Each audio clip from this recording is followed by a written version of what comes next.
माझं नाव देवश्री रास्ते. मी Japanese translator म्हणून काम करते. मी ही कस्टम व्ह्यू सर्जरी केली 9 जून 2009.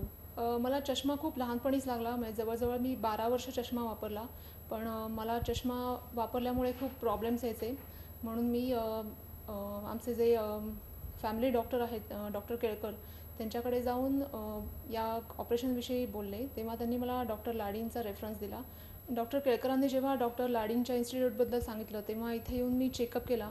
तेव्हा इथं येऊन मी खूपच इथल्या एन्व्हायरमेंटबद्दल खूप इम्प्रेस झाले आणि मग मी या सर्जरी करण्याबद्दल मी सहमत झाले. या प्रोसिजर करण्याआधी मला खूप मनात भीती होती की दोन्ही डोळ्यांचं ऑपरेशन ॲट अ टाईम होणार. मग म्हणजे माझी दृष्टी परत जाणार तर नाही ना, किंवा मला ऑपरेशन झाल्यानंतर पुन्हा नंबर लागणार नाही ना, याची खूप भीती होती. मिसकन्सेप्शन असे होते की डोळ्याला काही इजा तर होणार नाही ना, किंवा ऑपरेशन सक्सेसफुल होईल ना, किंवा डोळ्याला परत नंबर येणार नाही ना, किंवा दोन्ही डोळ्यांनी मी व्यवस्थित पुन्हा पाहू शकेन ना, याची मला खूप भीती होती. प्रोसिजरच्या दिवशी तर मला माझ्या मनात खूप भीती होती की सगळं ऑपरेशन व्यवस्थित होईल ना, किंवा किती वेळ लागेल.